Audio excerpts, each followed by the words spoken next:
imbaraga zawe esarura imitima nagusabye dawe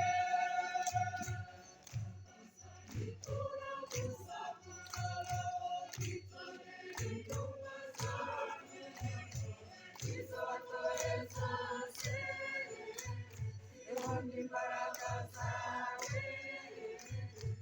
esarura imitima nagusabye dawe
umwami wacu yezu kristu n'urukundo rw'imana data n'ubusabane bw'umutagatifu bihorane nawe.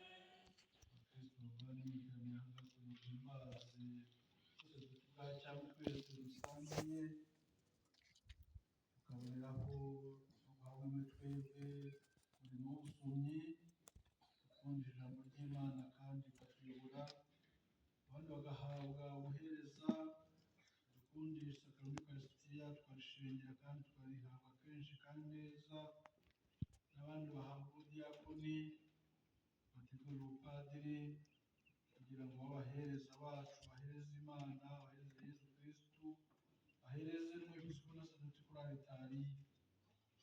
Abapadiri rero muhabwe ubupadiri kugira ngo bakorere imana kandi bakorere n'abantu nyine bafitiye umurimo w'ubupadiri. Akarusho tukajya na yubile rero imyaka 25 y'ubusaserdoti bw'abapadiri 7 diyosezi yacu. Byose ni ingabire z'imana tugomba kwishimira kuyisaba kandi no kwinogereza. Dusabe buri wese rero muri twebwe twisabire kugira ngo buri wese abashe kubaho neza ubwa cyane dusangiye kubera batisimu yacu n'abafite ubusozi tubwihariye kugira ngo babeho neza hano ikibeho. Bikira Mariya yasabye abasaserdoti kubahiriza amasezerano yabo bagirira imana bagirira na kiliziya ndetse n'abakristu bose. Mbere yo gukurikirana imihango mitagatifu yo kumva ijambo ry'imana twateguriwe yo gutora n'igitabo cy'ukarisitiya ducishe bugufi dusaba ibibazo by'ibicumuro byacu kugira ngo dukorane umutima unogeye imana. Nemereye imbere y'Imana ishobora byose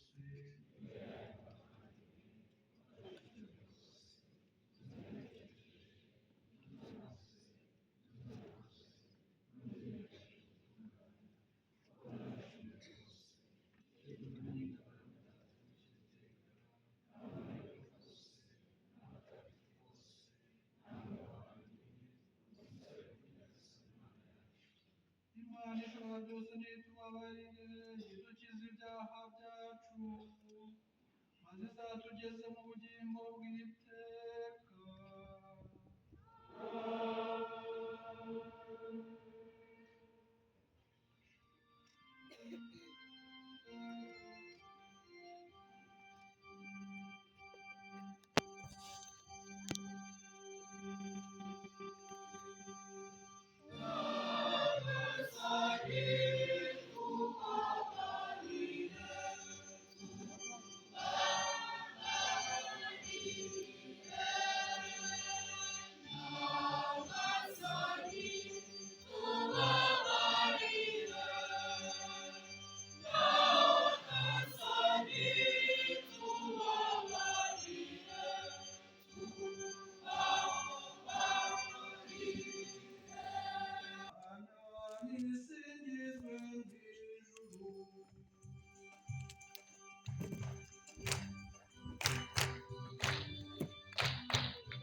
kandi bashobore kwamamaza impanuro yawe babigiranye umwete n'ubugwaneza kubwa Yesu Kristo umwana wawe n'umwami wacu Imana kubana mugategekana mu mwibwaro mutagatifu kuko ibihora bisimburana iteka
ahubwo mukunda Imana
yanditswe na Luka.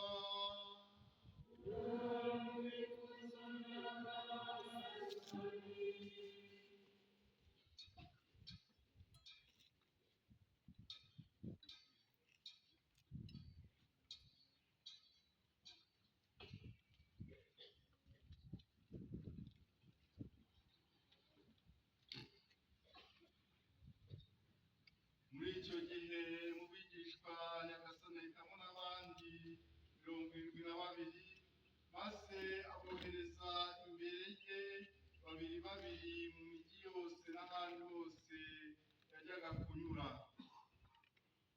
Arababwira ati imirima yeze ni myinshi, ariko abasaruzi ni bake. Nimusabe rero nyir'imyaka yohereze abasaruzi mu mirima ye. Ngaho nimugende, dore mbohereje nk'abana b'intama mu birura. Ntimugire icyo mujyana, kaba agasaho k'ibiceri, waba umufuka, zaba inkweto, kandi mwirinde guhera mu nzira muramukanya. Urugo rwose mwinjiyemo mubanze muvuge muti amahoro kuri iyi nzu. Nihaba umuntu w'amahoro, amahoro yanyu azamusakaraho, nahabura azabagarukira. Mugume muri iyo nzu, munywe kandi murye icyo babahaye, kuko umukozi akwiye igihembo cye. Ntimukave mu nzu mujya mu yindi. Umujyi wose muzinjiramo bakabakira, muzarye ibyo babohereje. Mukize n'abarwayi muhasanze, kandi mubabwire muti ingoma y'Imana ibari hafi.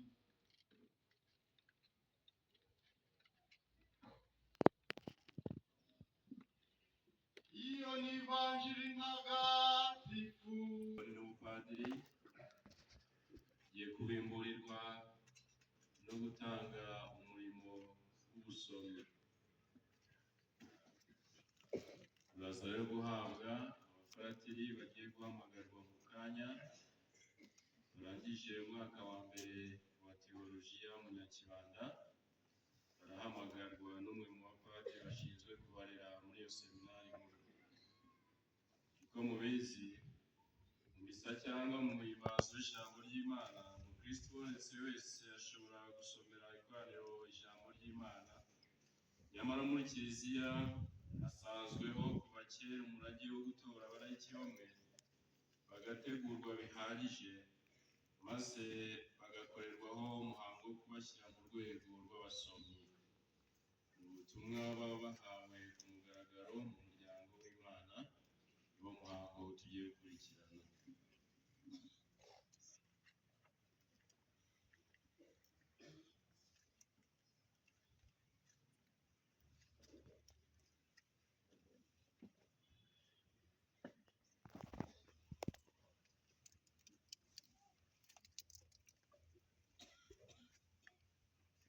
Abateguriwe guhabwa umurimo w'ubusomyi nibaze. Natwishaheme Irakiza wa Paruwasi Gahunga, Diyosezi ya Ruhengeri.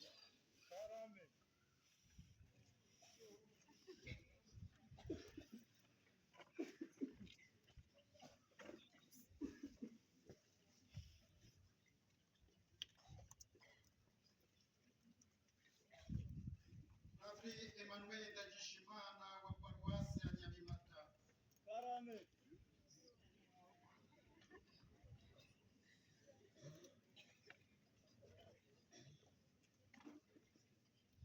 Padiri Norbert Nisingizwe wa Paruwasi ya Cyanika.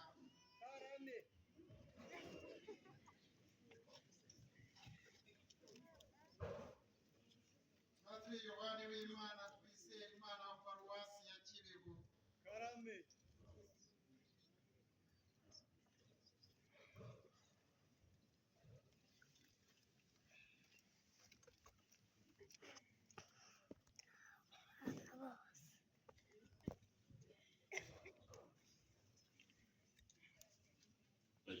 kwicara rero bakurikirane hamwe natwe inyigisho bahabwa n'umwepiskopi.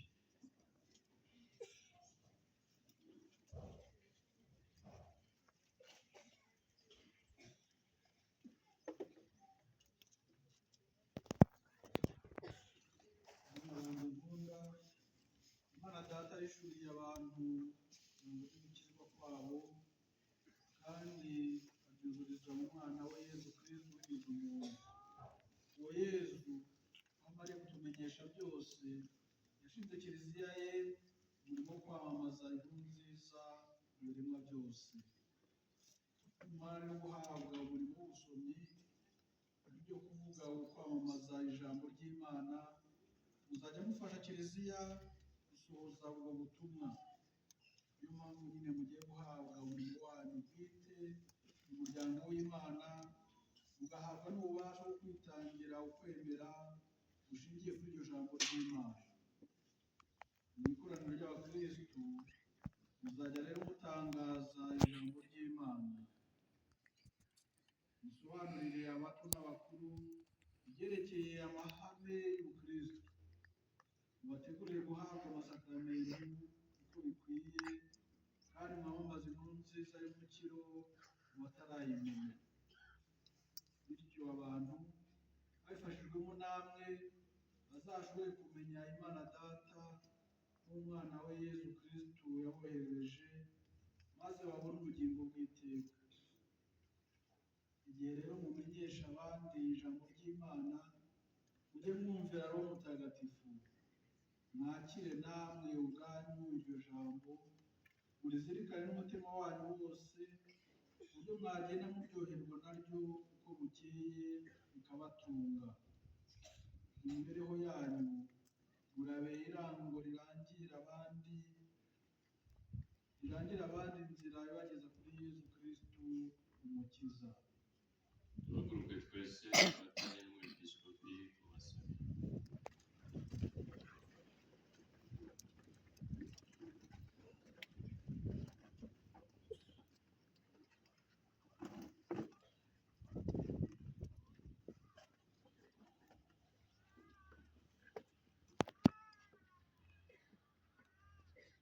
Bavandimwe nkunda, mucyo tutakambira Imana Data twiyobereje, mugire impuhwe, maze abagaragu be batorewe umurimo w'ubusomyi abasendereze umugisha, kugira ngo gukorana umurava umurimo bashinzwe no kwamamaza Yezu Kristo babishishikariye, aheshe ikuzo Imana Data uri mu ijuru.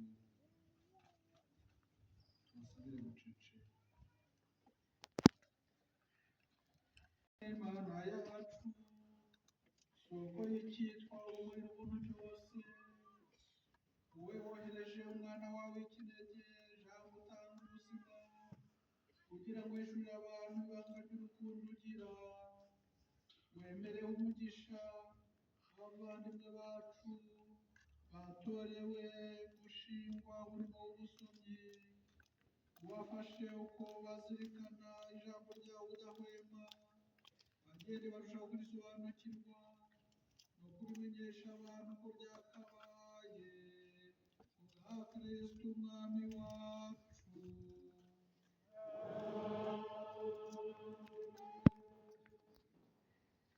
Bagiye guhabwa mu biganza igitabo cy'ibyanditswe bitagatifu nk'ikimenyetso.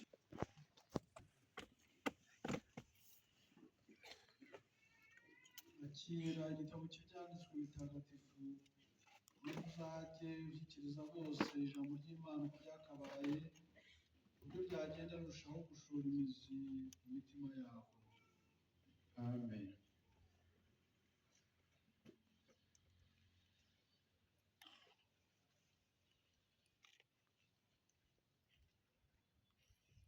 Akira igitabo cy'ibyanditswe bitagatifu, maze uzajye ushyikiriza bose ijambo ry'Imana uko ryakabaye, ku buryo ryagenda rirushaho gushora imizi mu mitima yabo. Amen.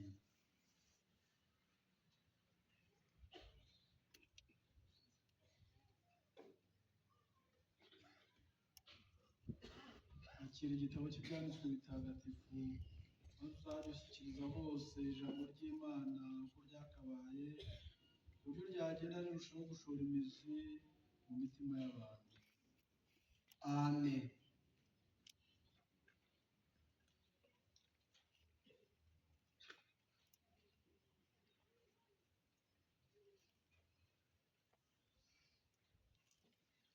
Akira igitabo cy'ibyanditswe bitagatifu, maze uzadushyikiriza hose ijambo ry'Imana uko ryakabaye, ku buryo ryagenda rirushaho gushora imizi mu mitima y'abantu. Amen. umuhango w'itangwa ry'umurimo w'ubusomyi urahumuje. Twishimire aba basore bahawe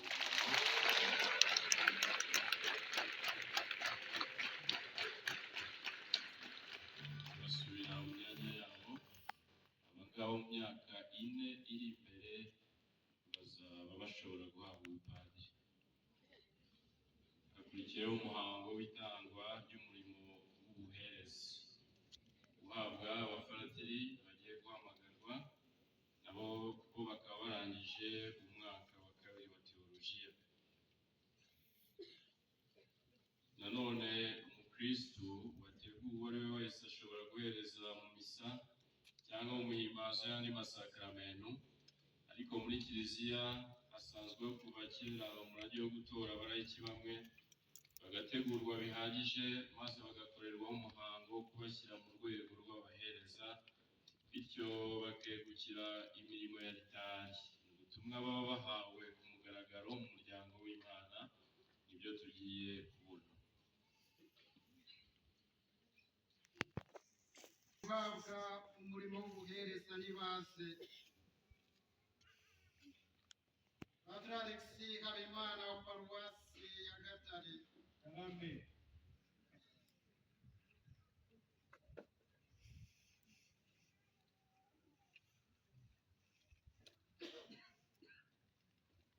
Padiri Laurent Sigebigiyeho wa paruwasi ya Mushubi.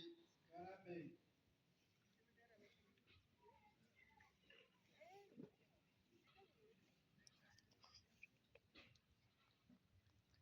Padiri Blaise Muhire wa paruwasi ya Mbuga. Amen.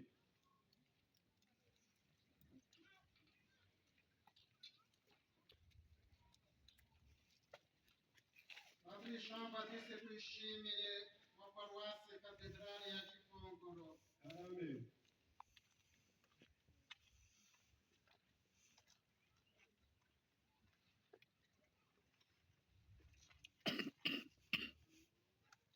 Padiri Janvier Hagerimana wa paruwasi ya Ruheru. Amen.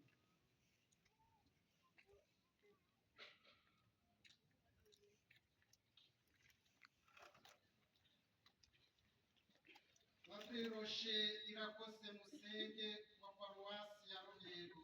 Amen.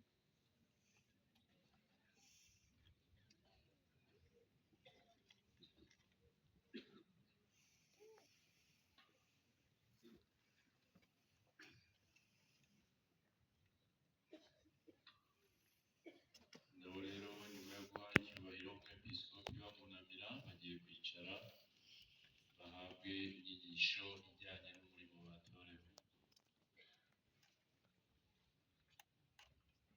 Bana banjye nkunda, mwatorewe umurimo w'ubuhereza. Muzagira rero ku buryo bw'umwihariko uruhare umurimo kiliziya ishinzwe wo gutura ukarisitiya, ari nayo soko n'indunduro by'imibereho yayo, igatuma umuryango w'Imana ugenda ukura ugasagamba. Ubutumwa bwanyu ni bwo gufasha abapadiri n'abadiyakoni igihe bakora umurimo wabo kuri aritari, kandi mukajya mugaburira abakristu ukarisitiya ntagatifu, mukayigemurira n'abarwayi, icyo gihe muba muri abagabo z'ingoboka b'ukarisitiya. Ubwo rero ari wo murimo mushinzwe mbere na mbere, murajye mushishikarira gutungwa n'igitambo cya Nyagasani, kandi mugende kurushaho guhuza imibereho yanyu nacyo. Murihatire kandi kumva byimazeyo insobanuro ndende ndengakamere izingiye mu byo muba mukora byose, maze buri munsi mwitangeho ibitambo ndengakamere bishimisha Imana bwa Yezu Kristo umwami wacu. Mugenza mutyo bizabafasha kwibuka ko mugomba kuba umubiri umwe n'abavandimwe banyu, kuko munasangira umugati umwe.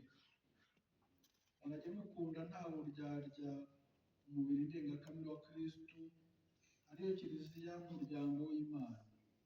Cyane cyane mwite ku batishoboye no ku barwayi, mukurikije uko Nyagasani yabibwirije intumwa ze yasangiraga nazo bwa nyuma, maze akazibwira ati mwajye mukundana kandi mubigire nk'uko nabakunze. Duhaguruke twese dufatanye n'umwepiskopi kubasubiraho. Bantu mukunda, nicyo tutakambira Nyagasani twiyoroheje, bagire impuhwe, maze abo yatoreye umurimo w'ubuhereza abasendereze umugisha kandi abatere imbaraga, bazabashe gusohoza nta buhemu ubutumwa bahawe muri Kiliziya ye.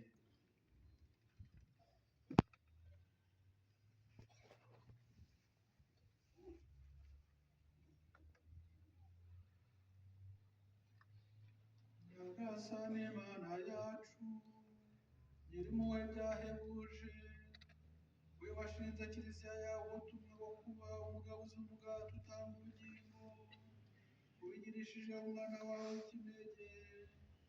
Girira ubuntu maze usendereze umugisha abavandimwe bacu batorewe umurimo w'ubuhereza, bahe umutima ushishikarira umurimo wo kuri Alitari ntagatifu, bajye bagaburira abavandimwe umugati utanga ubugingo badatezuka kuri uwo murimo, kandi bahore bajya mbere ubutagerura mu kwemera no mu rukundo, bityo bubake Kiliziya yawe kubwa Kristo umwami wacu.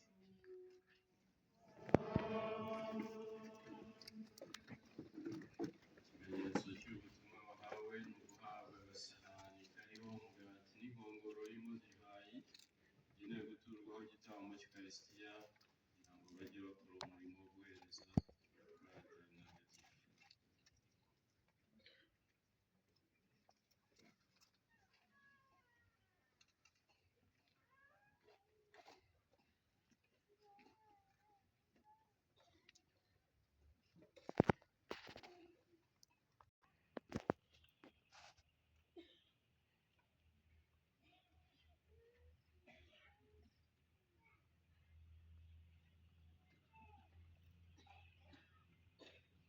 Akira agasahani kariho umugati n'inkongoro irimo divayi, bigenewe guturwaho igitambo cy'Ukarisitiya, kandi uhora ukereye guhereza ku meza Nyagasani no gukorera Kiliziya ye. Amen.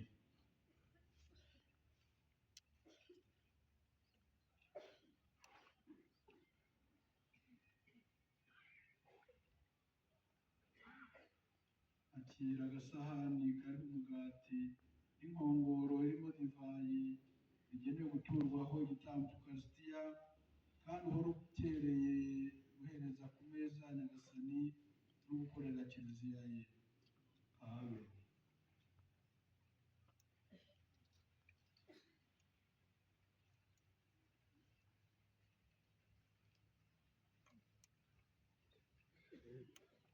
Akira agasahani kariho umugati n'inkongoro irimo divayi, bigenewe guturwaho igitambo cy'Ukarisitiya, kandi uhora ukereye guhereza ku meza Nyagasani no gukorera Kiliziya ye.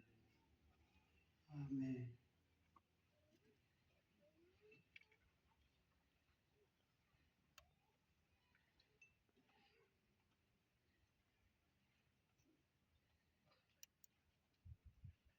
Akira agasahani kariho umugati n'inkongoro irimo divayi, bigenewe guturwaho igitambo cy'Ukarisitiya, kandi uhora ukereye guhereza ku meza Nyagasani no gukorera Kiliziya ye. Amen. Twishimire rero abafaratiri abapadiri bamaze guhabwa umurimo w'ubuherezi.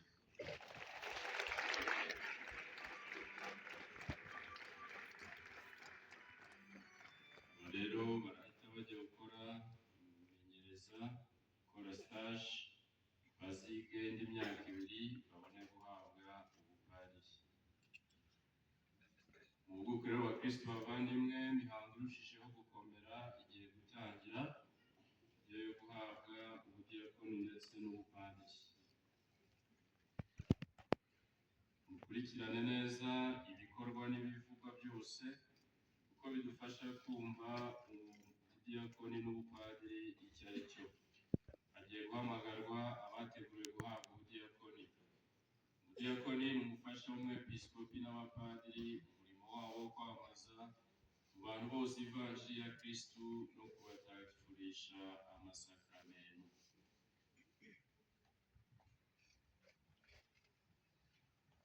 Abateguriwe guhabwa ubudiyakoni base: Padre Emmanuel Musabyimana wa Paruwasi Katedrali ya Cyangugu. Karame.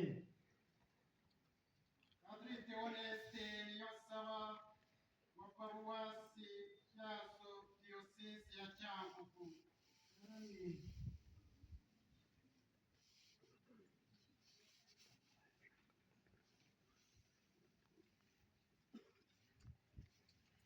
Nibagera imbere y'umwepiskopi bamuha icyubahiro, bahagarare mu myanya yabo, hanyuma hahamagarwe abahabwa ubupadiri. Bw'imihango mitagatifu abapadiri bakorerwa igihe bashyirwa muri urwo rwego, bahabwa isakaramentu rituma Roho Mutagatifu abasakaramo, uburyo bagira ububasha bwo gukora umurimo wabo mu kigo cya Kristu, umutwe wa Kiliziya.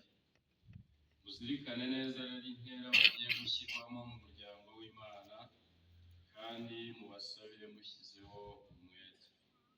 Mubyeyi nyakubahwa, Kiliziya ntagatifu umubyeyi wacu irasaba kuha abavandimwe bacu umurimo w'ubudiyakoni. Uzi se ko babikwiye ubudiyakoni?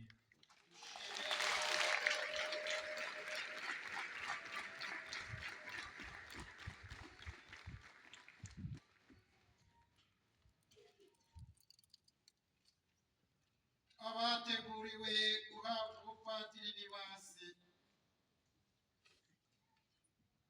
Diyakoni Damascene Nkundimana wa Paruwasi Muganza Diyosezi Gikongoro. Karame.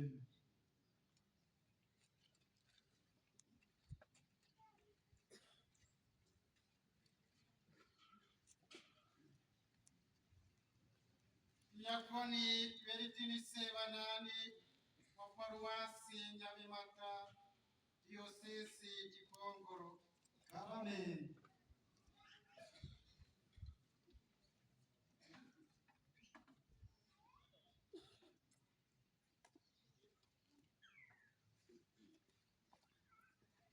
Diyakoni Regisi Twizeyimana wa Paruwasi Kibeho Diyosezi ya Gikongoro.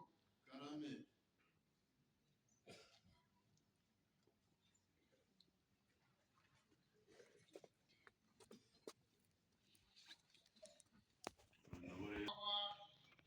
Kiliziya ntagatifu umubyeyi wacu irasaba ko uha abavandimwe bacu umurimo w'ubupadiri.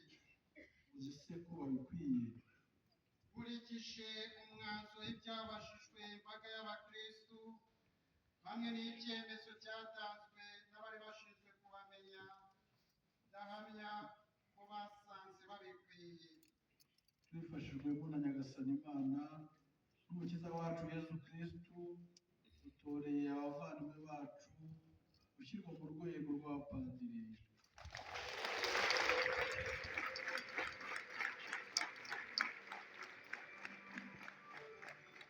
Bagiye rero kwicara bakurikirane inyigisho y'umwepiskopi, natwe kandi twumvireho. Umusaseredoti n'umushumba utuma umubiri we ari wo kiliziya ugenda ukura ugasagamba, maze ukaba koko umuryango mugari w'Imana kandi ugahinduka ingoro ya Roho Mutagatifu ku isi. Bagiye gusangizwa ubusaseridoti bw'abepiskopi, bityo begurirwe Imana burundu kugira ngo bajye bamamaza ivanjiri mu bantu bose, batagatifuze umuryango w'Imana, bawubere abashumba badakenesha, kandi bajye bahimbaza imihango yo gusenga Imana, cyane cyane batura igitambo cya Nyagasani. Ibyo bazakora byose bagomba kubikora bisunze Imana, ku buryo mwababonamo koko abigishwa ba Yezu Kristu, we utarazanywe n'ubwaragirwa, ahubwo wazanywe no kuba umugaragu wa bose. Namwe rero bana banjye nkunda, nubwo mugiye gushyirwa mu rwego rw'abadiyakoni, murajye mwibuka urugero Nyagasani yabahaye, kugira ngo uko yagenzaga namwe abe ari ko muzajya mugenza. Kuko ubudiyakoni bivuga kuba umugaragu wa Yezu Kristu, kandi Yezu yifataga nk'umuhereza mu bigishwa be. Namwe rero muzajye mukorera abantu bose nk'abakorera Nyagasani ubwe, mubigire mwishimye kandi mubitewe n'urukundo, mukore icyo Imana ishaka mubishyizeho umutima. Ubwo kandi nta muntu washobora kuyoboka abatware babiri, mujye mumenya ko ubwandavure ubwo ari bwo bwose, kimwe n'ubugugu, ntaho bitaniye no kuba umucakara w'ibigirwamana.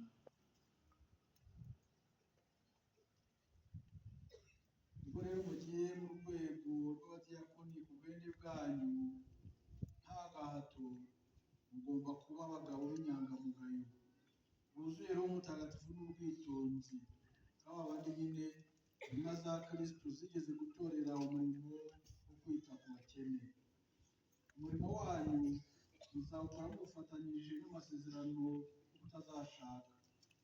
Ayo masezerano ni ikimenyetso cy'urukundo rugomba kuranga uwitwa umushumba, akaba n'isoko y'umurava kuri uwo murimo, ndetse n'ishingiro ry'ububyeyi ndengakamere hano ku isi. Kuko kandi nimugirira Nyagasani Yezu Kristu urukundo nyarwo ku mutima, kandi mukaba mugengwa n'ayo masezerano, ubuyoboke buzira amakemwa, muzamwegukiye Kristu mu buryo bushya kandi mudafite imitima ibiri. Bityo muzakorera Imana n'abantu nta kibasiga, maze umurimo w'ububyeyi ndengakamere muzawurangize ku buryo wabangukiye kurushaho. Murashinga ibirindiro mu kwemera, abe ariko kubayobora muri byose. Mube abaziracyaha n'indakemwa imbere y'Imana n'abantu, kuko bikwiriye abambari ba Kristu n'abagabuzi b'amabanga y'Imana. Muramenye kandi ntihazagire ikibacisha ukubiri n'amizero akubiye mu ivanjiri mugomba gutega amatwi, ari nako mukora umurimo wo kuyamamaza. Muzakomere ku iyobera ry'ukwemera, kurangwa n'umutimanama ukeye, ijambo ry'Imana mwamamaza mu magambo muzajye murigaragariza no mu buryo mukora. Bityo imbaga y'abakristu yo ihabwa ubuzima na Roho Mutagatifu, izabe ituro ritagira inenge inogeye Imana. Maze namwe nimuhinguka imbere ya Nyagasani ku munsi w'imperuka, muzashobore kumwumva ababwira ati, nuko mugaragu mwiza kandi w'indahemuka, ngwino wishimane na shobuja.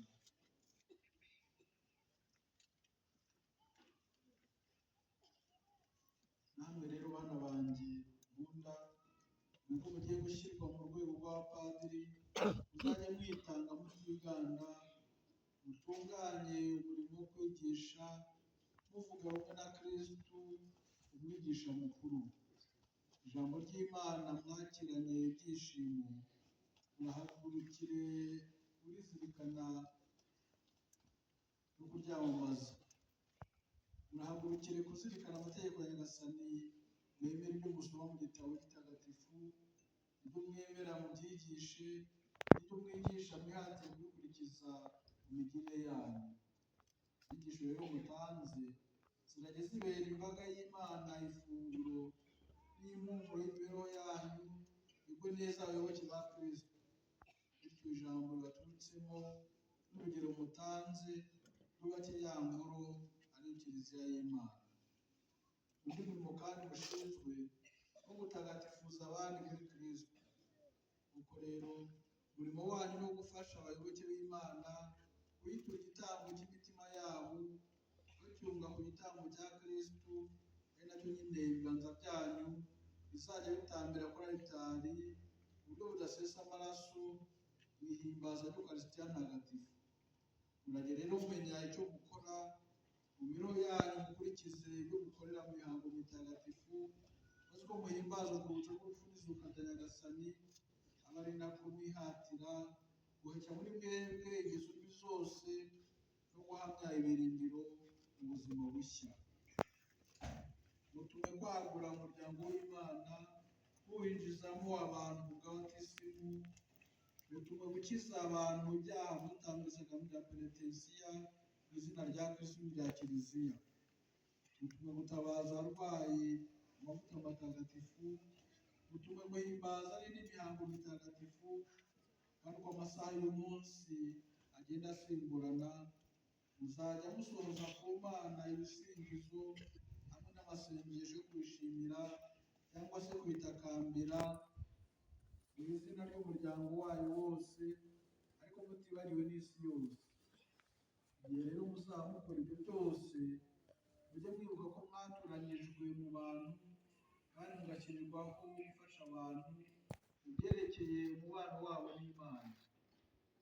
Mu murimo wa Kristo, umusaseridoti mukuru muzawurangize neza, mukorane ibyishimo bitageruka hamwe n'urukundo ruzira uburyarya, mudakurikiranye inyungu zanyu bwite, ahubwo mugamije iteka ingoma ya Kristo. Ikindi nagira ngo ndangirizeho, bana banjye nkunda, ni uko mu rugero rwanyu mutorewe kujya mukora umurimo wa Kristo, mukawitaho rwose, mwunze ubumwe n'umwepiskopi kandi mumwumvira. Murihatire kubumbira abayoboke b'Imana mu muryango umwe, kugira ngo mubayobore ku Mana Data banyuze kuri Kristo kandi yafashijwemo na Roho Mutagatifu. Kubera iyo mpamvu murajye mwitegereza ubudahwema urugero rwa Kristo umushumba mwiza, utaraza n'umugaragirwa, cyangwa waza no kuba umugaragu wa bose, ushakashaka gukiza ibyari byarazimiye. Nyuma y'inyigisho y'umwepiskopi tugiye gukurikirana amasezerano y'abadiyakoni, ko ntawe uhabwa ubudiyakoni ku gahato. Niyo mpamvu aba bawutorewe bagiye gusezeranira imbere y'umwepiskopi n'iri koraniro ryose ry'abakristu, bahamya ko umurimo bagiye gushingwa bawemeye ku bwende bwabo, kandi ko bazawukorana umurava n'urukundo bayobowe n'umwepiskopi wabo. Ikindi basezeranira ku mugaragaro ni ukutazashaka, seriba consacré, bagahorana umugenzo mwiza w'ubusugi nta buhemu kugeza gupfa, babitewe n'umugambi wo kuha Imana rwose no kwegukira burundu imirimo ya Kiliziya. Ibyo tugiye gukurikirana. Bana banjye nkunda, ariko mujya mu rwego rw'abadiyakoni, ni ngombwa ko mubanza gutangariza imbere y'ikoraniro ry'abakristu imigambi mwifitemo ku byerekeye uwo murimo mugiye gushingwa. None rero murashaka kwegurirwa Imana mu budiyakoni, mubikesha kuramburirwaho ibiganza byanjye, maze mugahabwa Roho Mutagatifu, kugira ngo muzajye mwitangira umurimo wa Kiliziya.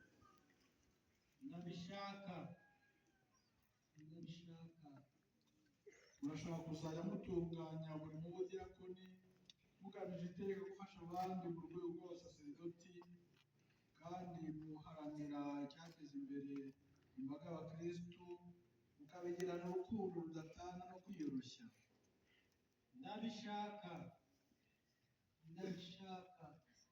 Murashaka gukomera ku iyobera ry'ukwemera murangwa n'umutimanama ukeye nk'uko Pawulo intumwa abivuga, kandi mugashishikarira kwamamaza uko kwemera mu mvugo no mu ngiro, kandi ku buryo buhuje n'ivanjiri kimwe n'uruhererekane rwa kiliziya. ndabishaka ndabishaka.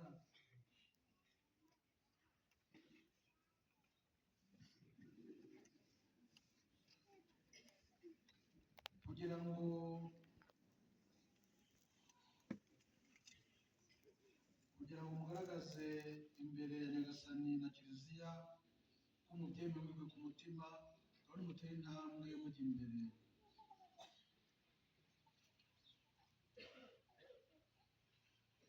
Murashaka kwikomezamo umutima wo gusenga by'akarusho mu buryo bukwiranye n'inzira mwahisemo gukurikira, mukazahora rero muharanira kunguka uwo mutima, akaba ari nawo ubatera kurangiza nta buhemu imihango y'amasengesho aherekeza umunsi, mukurikije uburyo bwanyu bwo kubaho, kandi mushyize hamwe na Kiliziya umuryango w'Imana, ari nayo musabira ndetse musabira n'isi yose.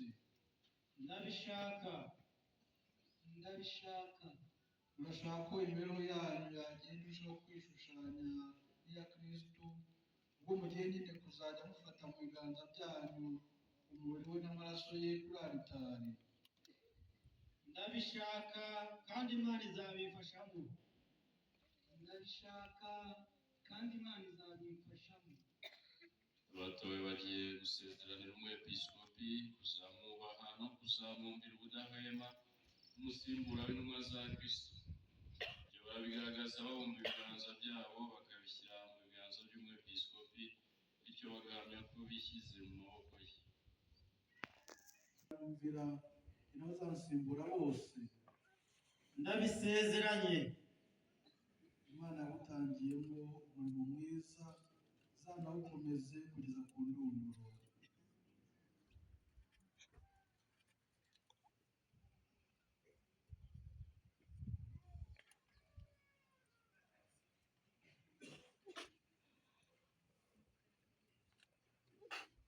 Isezeranye kuzanyubaha no kuzanyumvira njye n'abazansimbura bose. ndabisezeranye. Imana yagutangiyemo umurimo mwiza, izanawukomeze kugeza ku ndunduro. Amasezerano rero y'abahabwa ubudiyakoni arahuje, aricara dukurikirane amasezerano y'abagiye guhabwa ubupadiri. Uko twabyumvaga mu nyigisho, Episkopi yagiye inama z'ingirakamaro abatorewe guhabwa ubupadiri kugira ngo bamenye imiterere y'umurimo wabo. Abahabwa rero ubupadiri ku gahato, niyo mpamvu umwepiskopi agiye kubabariza mu ruhame rw'ikoraniro niba ubwabo babyiyemereye kandi niba biteguye kubahiriza inshingano zijyana n'ubupadiri. Igihe rero cy'amasezerano akomeye, bikurikire neza ibyo babazwa ndetse n'ibisubizo batanga.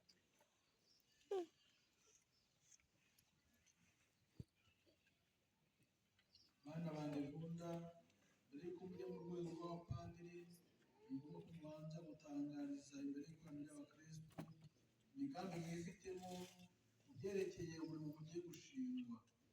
None rero murashaka kuzajya mukora ubudahwema umurimo w'ubusaserdoti bw'urwego rw'abapadiri, mugahora mukereye kuba abungiriza badahinduka b'urwego rw'abepiskopi, mukurahira neza wisunga Nyagasani uyobowe na Roho Mutagatifu, mukorana ubwitonzi n'ubudahemuka imirimo yerekeranye n'ijambo ry'Imana, mwamamaza Gatolika. ndabishaka ndabishaka ndabishaka. Murashaka kuzajya muhimbaza imihango mitagatifu ikomoka kuri Kristu, mwegeranye usabanira Imana n'ubudahemuka, kugira ngo musingize Imana kandi mutagatifuze imbaga y'abakristu, mukurikije uruhererekane rwa Kiliziya, cyane cyane mutura igitambo cy'Ukarisitiya, kandi mutanga isezerano rya penetensiya. ndabishaka ndabishaka ndabishaka Murashaka kuzajya mufatanya natwe abepiskopi mutakambira Imana musabira imbabazi imbaga y'abakristo mushinzwe amushishikariye iteko ryo gusenga ubudahwema. ndabishaka ndabishaka ndabishaka tumaze kubibona abadiyakoni bajyanye igihango na kristo umusaserdoti mukuru kandi uzahoraho iteka. twese ko turi aha turi abahamya bacu. noneho bagiye gusezeranira umwepiskopi kuzamundira ubudahwema nk'umusimbura w'intumwa za kristo. ibyo nabo barabigaragaza buri wese aho mu biganza bye akabishyira muri umwepiskopi kugira ngo bibe ikimenyetso cy'uko biyemeje gufatana nawe urunana budahwema.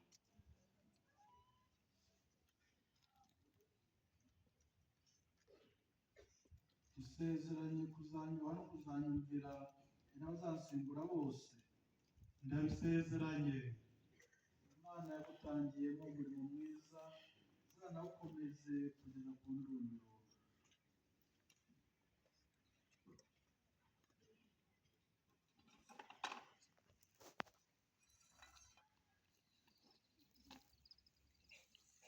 Dusezeranye kuzanyubaha no kuzanyumvira n'abazansimbura bose.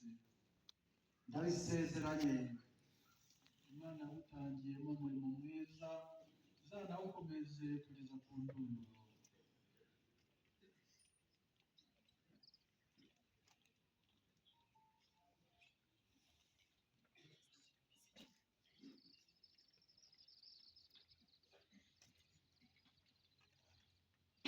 Dusezeranye kuzanyubaha no kuzanyumvira n'abazansimbura bose. ndabisezeranye Imana yagutangiyemo umurimo mwiza uzanawukomeze kugeza ku ndunduro. bavandimwe mumaze kwiyumvira ubwanyu uburemere bw'amasezerano akomeye batorewe ubudiyakoni n'ubupadiri bamaze kugira. bakeneye rwose inkunga y'amasengesho kugira ngo bazabashe guhora ari indahemuka kandi babone imbaraga ndengakamere zibashoboza imirimo ikomeye bahamagariwe.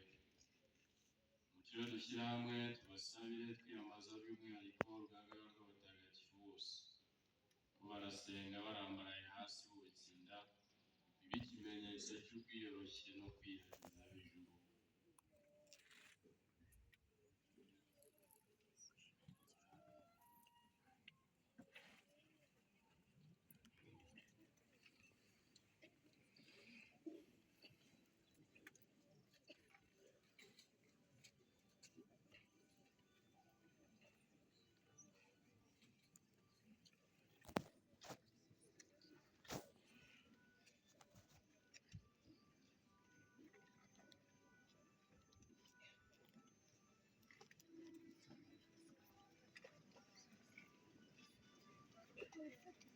Bavandimwe nkunda, iyo utakambira Imana atashobora byose kugira ngo abagaragu be bemeye kwakira muri uwo badiyakoni n'ubwo abapadiri basakazemo umugisha atanga ku muntu.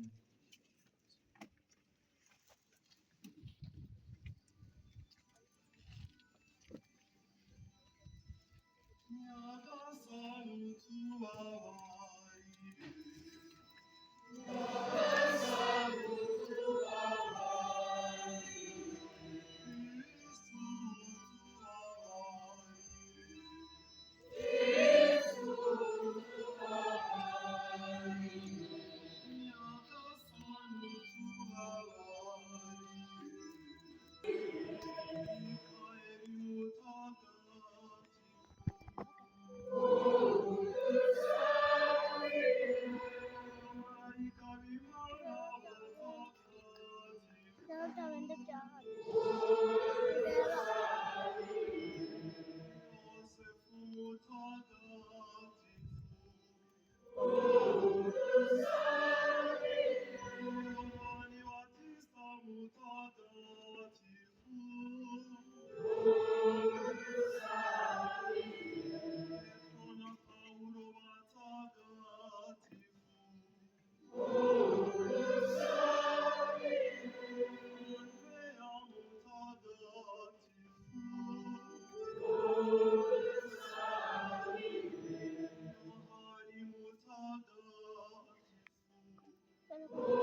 Mwami w'Abanyafurika bandi batagatifu,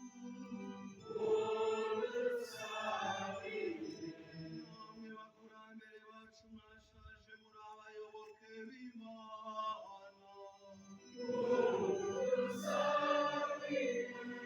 amaseri mutagatifu, amaseri mutagatifu,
bigiye kuba mu kanya bikozwe natwe ku bubasha tugukesha, ubishyigikire we muvunyi ugira ubuntu.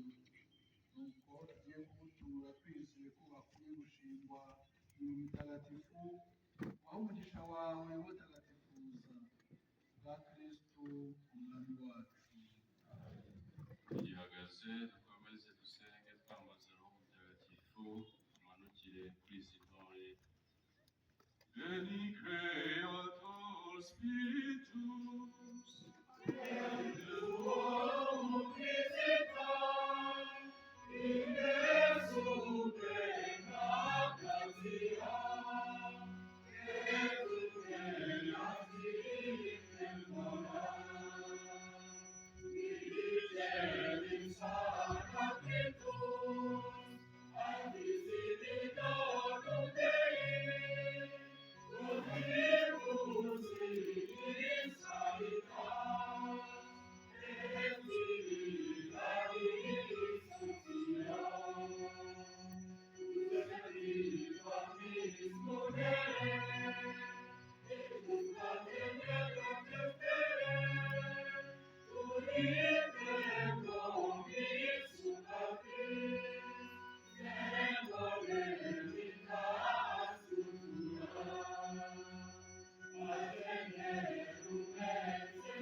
itangwa ry'ubudiyakoni nyirizina buturamburirwaho ibiganza no kuvugirwaho isengesho ry'iyegurirwamana. Niwo muhango ukurikiyeho ukorwa n'umwepiskopi wenyine nk'uko intumwa za mbere zabigenzaga, nyuma zikabiraga abazisimbuye. Rero ni igihe gikomeye cyane tugezemo, muruhuke twifatanye n'umwepiskopi.